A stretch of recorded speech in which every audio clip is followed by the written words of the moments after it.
Welcome back to Atlantic Fellows Conversations from the Climate Action Convening in Bogotá, Colombia. I'm Fionnuala Sweeney.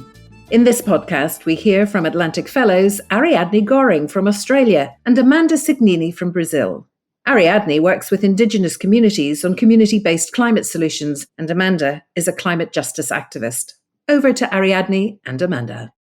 I'm Ariadne Gorring. I'm an Atlantic Fellow for Social Equity. I live in Naarm, which is Melbourne in Australia, on the lands of the Bunurong people and the Kulin Nations. I'm here at the Atlantic Institute Climate Convening in Bogotá, Colombia, with an amazing group of individuals and fellows from all over the world and all talking about climate and nature solutions. I'm here with my new friend and fellow, Amanda, and I'll hand over to her. She can introduce herself. I'm Amanda Segnini. I'm from Brazil.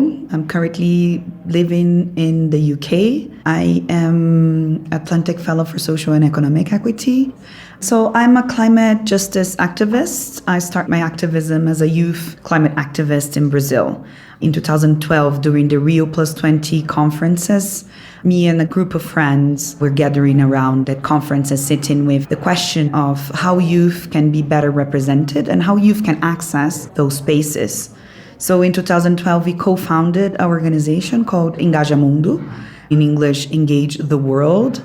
And our aim was to increase youth participation in climate conversations. So since then, I've been working as a climate organizer and campaigner for different campaigns, narrative building, creating coalitions among different movements in the third sector, in the climate movement, as well as bridging between not only the climate activism, but the intersectionality of climate injustice. So racial equity, Indigenous people's rights, land rights. Ari, you have been working for more than 20 years in this sector as well. So I'm interested to know more about your work with Indigenous communities as well, because I think there are connections that sometimes we don't see so clearly. Thanks, Amanda. And I just want to express how important it is for youth voices before I dive into that question, because I have two daughters of my own. They're 24 and 19. I talk with them and their friends and hear other youth who talk about the anxiety that they hold about their future. Are we going to have children? Because what kind of future are we bringing them into?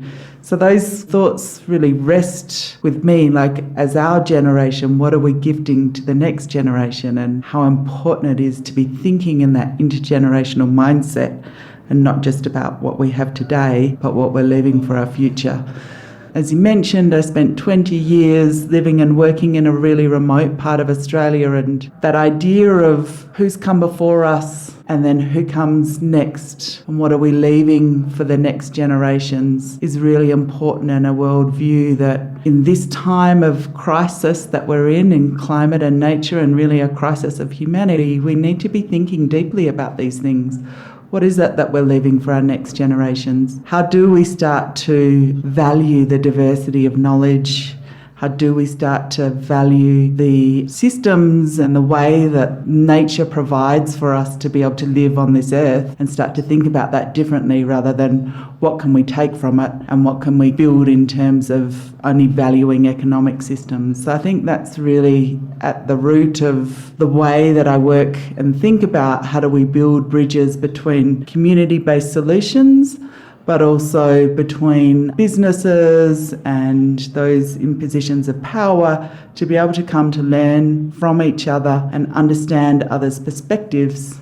Yeah, I'm really passionate about that work. So I'm curious about how that shows up for you in your campaign work, and thinking about how you influence others to think differently. Absolutely. And just to comment on the climate anxiety, this was something that when I started this activism work, it was not a word. So we didn't name it at the time, but we were living with that.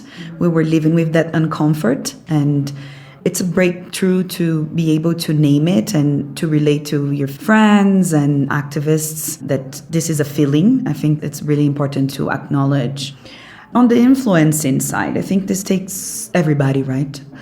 So we have different stakeholders, and ideally the stakeholders would be in a dialogue and state their intentions and ambitions for moving forward to climate action. But it's really, really hard to dialogue with stakeholders that don't want to solve the problem with communities, but they want to impose their own norms, look into capitalism, society, the systems that we are embedded in. It's really hard to balance the power imbalance. Mm-hmm. This is where I'm sitting in the campaigning work, because the campaigns I do are very local and very small. And to influence a big corporation, this is a big challenge. So it takes a lot of allies to be able to reach out to leaders in these spaces. But also I'm a little bit skeptical about how much the private sector is willing to change. I'm really interested about your work because you've moved to work with stakeholders on the private sector willing to change, right? So what are your insights on that? And if you have ever had any similar challenges that I have, and if you have overcome them and how? Yeah, great questions.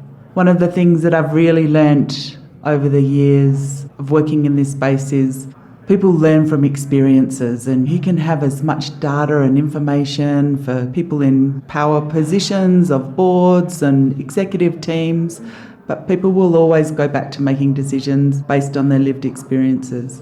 What I've found really powerful is offering opportunities for board members, for executive team members to actually visit and come to community and be immersed in a community context and experience, because it's those experiences and that deep understanding of being in a place that will then influence their decision making. So that's one really powerful tool I've found.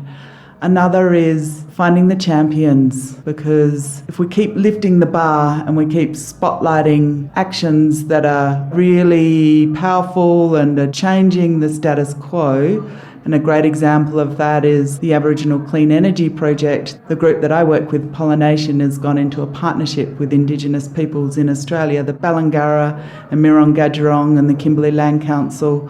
It's a really new way of doing business, but what it's showing Australia is there's a new way. We can do this differently, and inspiring others, because often what I find is that all sounds great, but we're not really confident. And how do we build relationship and trust with people and communities that we haven't had connections with previously? So there's a lot of fear and mistrust. So the more you can build confidence of new ways of doing things, and that takes courageous leadership. So really that investment into people and growing their leadership and growing their experiences is, for me, what I think is really going to change the world. Thank you for sharing, Ariadne, picking up on how we inspire others. So I'm working on campaigns amplifying cases of Indigenous communities and communal land ownership in different countries. So Cameroon, Argentina, the Philippines.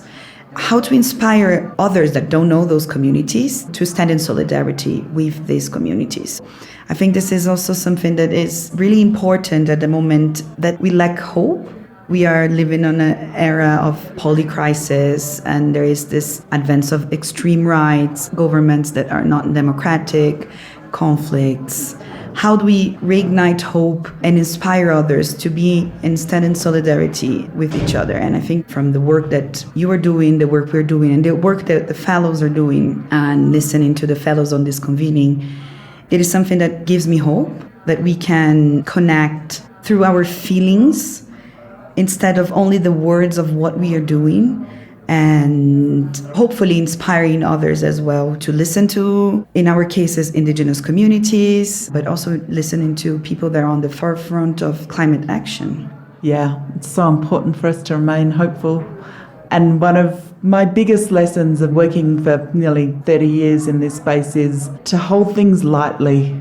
The work is so hard and we can easily get burnt out. And so looking after ourselves, holding lightly, connecting with others, sharing how we're feeling, how our emotions, finding joy, laughing a lot becomes really important in how we do the work, because otherwise our bodies and our health really suffers, and that's not getting us where we need to be.